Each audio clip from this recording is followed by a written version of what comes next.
All right, the last in our advanced double sleeve attacks is basically just some more advanced follow-ups to the sit-down sweep. And now that we know the Berimbolo, we can start incorporating that into different aspects of our game. So if I've got Stefan in my spider guard and I decide to switch to my De La Riva, I go for my sit-down sweep here. Now, what are some options to finish him? I can go Berimbolo.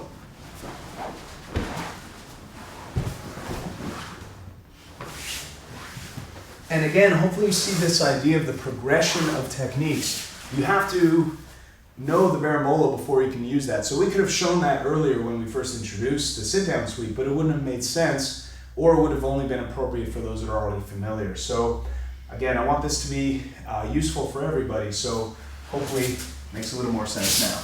So we're here, we create the angle, we sit him down, and now what am I going to do?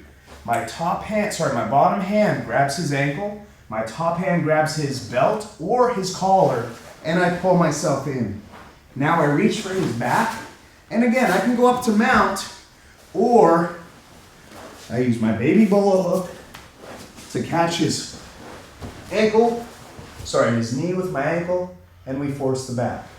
So another option when we go for the sit-down sweep is to create the De La Riva, sit him down, and then when he lands, hook our top leg underneath his top leg or his near leg, kick and pull ourselves up.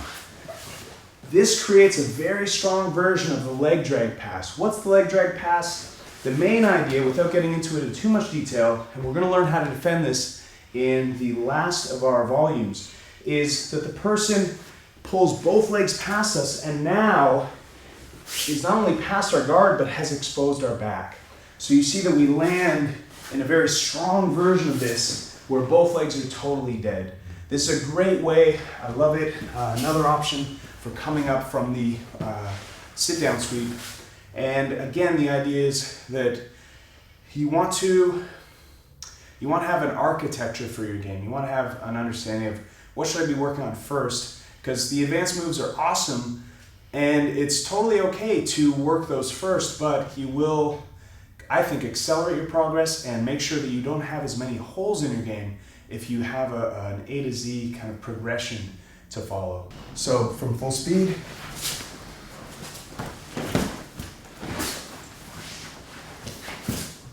Okay, so that's the conclusion of our double bicep spider guard series. I hope you enjoyed it. It was a lot of fun to put this together. And again, we want to make the spider guard accessible to everyone, whether you're brand new to jiu-jitsu altogether, brand new to the gi, or just brand new to spider guard, or even an advanced spider guard player who just wants a few more tools to add to your game. And so I hope this was valuable. I hope you enjoyed the previous volume where we talked about the real basics, and especially for those that want to tighten up their omoplatas and triangles, that's you saw how much of a part of the game that those two attacks are. And then in the next volume, you're going to see so many more omoplata and triangle setups as we start going to what we call the next level spider guard, where we're changing the grips from double sleeve to collar spider, collar sleeve, reverse De La Riva. There's so many more ways to set up the omoplata specifically, but the triangle as well,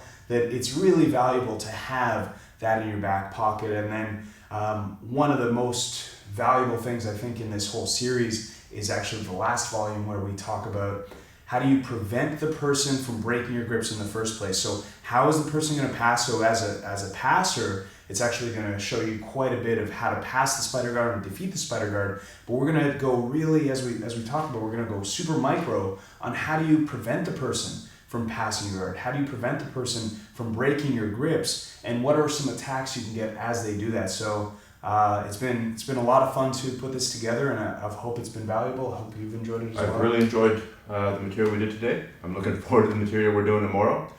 I think it's important that the viewers realize how many years of work, how many thousands and thousands of hours on the mat and studying that this comes out of. Mm-hmm. And if you can take this material and start injecting it into your game, you can really short circuit or jump ahead.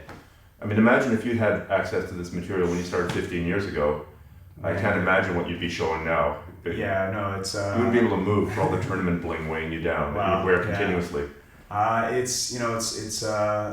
Spider guard's a position that we talked about earlier, but the first time I learned it, the next day I was using it in tournament, and it's so much fun. It gives you so much control, and yeah, if I had had access to a lot of these techniques, as we talked about, some of them I just learned in the last few years, and it totally revitalized the spider guard for me, and made it that much more dangerous. And now some of those moves are my go-to moves. They're my A game. So, I didn't want to hold anything back. I wanted to be very thorough in this because the way I like to learn as a student is not just to have a whole bunch of cool moves, but to really understand what's going on. And so hopefully, in addition to giving you a great game plan, this will allow you to really understand the complete game, especially for those higher level purple, brown, and black belts. I hope this is particularly useful when you're trying to add spider guard into your game if it's not already there. And of course, for the white and blue belts, I want this to be something that you enjoy learning, but something that makes sense. It's not too overwhelming. I know a lot of advanced instructionals can get a little crazy even for me. So hopefully this is accessible to everyone and valuable for everyone. And thank you for the opportunity. Thank you again.